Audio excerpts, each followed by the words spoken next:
आज भारतीय बाज़ारों में जिस प्रकार का मूड माहौल देखने को मिला, उसको देखकर तो आप समझ ही गए होंगे कि भारतीय बाज़ारों की आने वाले दिनों में भी किस प्रकार की दशा होती हुई दिखाई दे सकती है। जैसा कि आपने देखा कि अमेरिकी बाज़ारों की तरफ से, यानी कि जो डोनाल्ड ट्रंप है, उनकी तरफ से भारतीय बाज़ारों पर भी कुछ ना कुछ असर उनका पड़ता हुआ नज़र आ रहा है, क्योंकि वो जिस प्रकार से रिस्ट्रिक्शन की बातें कर रहे हैं, वो एक बड़ा नेगेटिव कारण है। उसके अलावा भारतीय बाज़ारों में जिस प्रकार से क्वार्टर 3 के नतीजे आते हुए दिखाई दे रहे हैं और सब कुछ चीज़ें होती हुई दिखाई दे रही हैं, उसकी वजह से भी भारतीय बाज़ारों पर काफ़ी नेगेटिव असर देखने को मिला है। जो आपने देखा भी कि आज भारतीय बाज़ार खुलने के साथ ही गैप डाउन हुए, और गैप डाउन होने के बाद आप सब कुछ चीज़ें देख रहे हैं कि जो पहला सपोर्ट था हमारा, यानी कि जो बड़ा सपोर्ट था 22,800 का, जो कि हम कल बात कर रहे थे शाम को भी, वहीं तक बाज़ार आता हुआ दिखाई दिया है। एक बहुत बड़ा सपोर्ट 22,800 का है।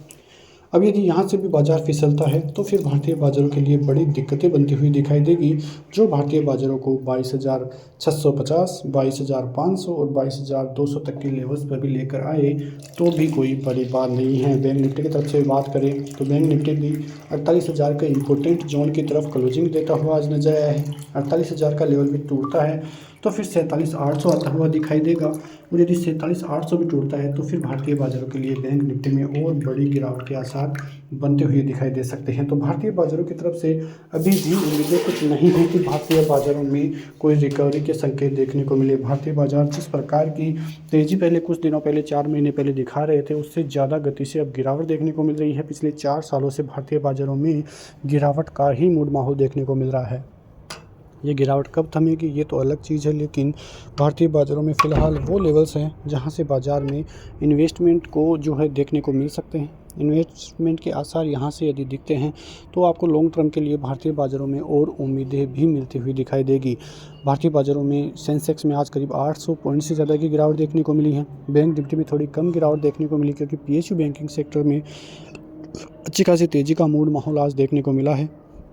उसी की वजह से ही आज थोड़ा बाज़ार या बैंक निफ्टी में थोड़ी कम गिरावट देखने को मिली, वरना यदि वहाँ से भी ज़्यादा गिरावट देखने को मिलती तो एक अलग ही अंदाज़ भारतीय बाज़ारों में देखने को मिलता। चार्ट्स पे भी आप देखोगे तो ज़बरदस्त ब्रेकडाउन आज फिर से देखने को मिला है। अब यदि बाज़ार 22,800 पर रुकता है तब तो ठीक है, वरना फिर भारतीय बाज़ारों में और बड़ी गिरावट भी देखने को मिल सकती है। अभी बजट तक भारतीय बाज़ारों में गिरावट के ही आसार हैं। 22,200 से 500 के बीच में यदि बाज़ार आ जाता है तो आपको लिए निवेश का एक बहुत ही बेहतरीन मौका देखने को मिलेगा, और फिर वहाँ से आपको इन्वेस्टमेंट के मौके मिलते रहेंगे। तो ये जो खबरें हैं उनकी वजह से भारतीय बाज़ारों में बड़ा इम्पैक्ट है। क्वार्टर 3 के आंकड़े भी कोई ऐसे खास नहीं हैं जिसकी वजह से कोई बड़ी तेज़ी का मूड माहौल देखने को मिले। अब देखना ये है कि क्या बजट में कुछ ऐसी कोई चीज़ आती है या ऐसा कोई निर्णय आता है जिसकी वजह से भारतीय बाज़ारों में कोई बड़ा रिवर्सल देखने को मिले, और यदि ऐसी चीज़ होती है तब जाके भारतीय बाज़ारों में कुछ बड़ा देखने को मिलेगा, वरना भारतीय बाज़ारों की तरफ से फिर से ऐसे ही गिरावट का मूड माहौल आगे भी देखने को मिल सकता है। बड़ी खबरों के साथ ऐसे ही बनिए हमारे साथ, तब तक के लिए जय हिंद, जय भारत, वंदे मातरम।